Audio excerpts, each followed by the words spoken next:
News की भीड़ में कुछ खबरें सिर्फ सुर्खियां नहीं बनती, वो दिल को चीरती हैं।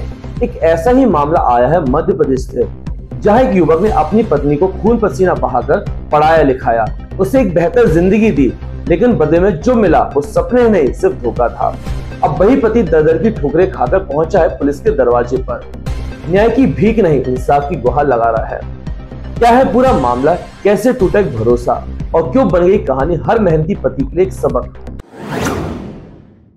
तुम बदसूरत हो, मुझे तुम्हारे साथ नहीं रहना। जी हाँ, ये बोल उस पत्नी के जिसे ऊंचाइयों तक पहुंचाने के लिए उसके पति ने क्या कुछ नहीं किया। पढ़ाया लिखाया, समाज में कदम से कदम मिलाकर चलना सिखाया, लेकिन ऐन वक्त पर पत्नी ने अपने ही पति को खड़ी खोटी सुनाकर इस कदर बेइज्जत किया कि पति को पुलिस का सहारा लेना पड़ा। एमपी की ये खबर हर किसी को हैरान कर रही है। खबर पढ़ते ही लोग बेटी बचाओ बेटी पढ़ाओ जैसी योजनाओं पर भी सवाल कर रहे हैं। ये पूरा मामला ओरछा रोड थाना क्षेत्र के भगवानपुरा का बताया जा रहा है। करीब 2 साल पहले जून 2023 में विनोद अहिरवार की शादी गोमती अहिरवार के साथ हुई थी। गोमती उस वक्त ज्यादा शिक्षित नहीं थी। 12वीं कक्षा तक शिक्षा ग्रहण करने वाली गोमती की उस वक्त शादी कर दी गई। शादी के बाद भी गोमती को पढ़ाई लिखाई में रुचि थी। पति की मदद से उसने अपनी पढ़ाई पूरी की। पढ़ाई पूरी होने पर गोमती के बदले तेवर ने पूरे ससुराल वालों को झकझोर के रख दिया है। आज के दौर में जहां कई घरों में महिलाओं को शादी के बाद नौकरी और पढ़ाई पूरी करने का हक नहीं मिलता, वही विनोद ने बड़ी मेहनत और लगन से अपनी पत्नी की पढ़ाई पूरी कराई थी।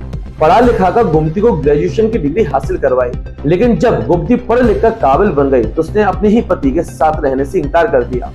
कहा कि तुम बदसूरत हो, तुम्हारे साथ नहीं रहना।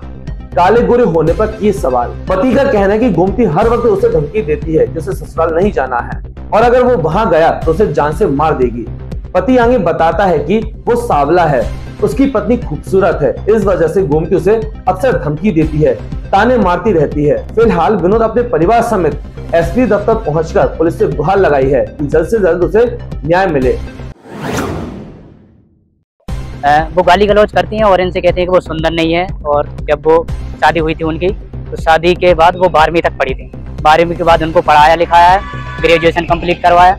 ग्रेजुएशन के बाद अब वो बोलने लगी कि तुम सुंदर नहीं हो। अब वो कहती है हमें तुम्हारे साथ रहना नहीं है। कहती हमें मन का ही नहीं है, हमारे रहने नहीं है इसके पास। क्यों? क्या पता काहे नहीं रहने, पढ़ गई तो अब नहीं रहने होगे। अब कहती है तूने पैसे लगा दिया तो अब मेरे को पैसे दे। तो पैसे कहाँ से दे? सुंदर है जो सुंदर नहीं है, बस सुंदर है तो सुंदर ना होने के कारण छोड़ दिया। हाँ, सुंदर होने के पगला है, ये सही दिमाग से बोलत नहीं है, एक गंदा रहता है, उल्टे केस में फंसा दो, झूठे मारते में। क्या चाहती हैं आप लोग? अब तो हम यही चाहते हैं कि आ जाए, बस वो अच्छे से राह खाए।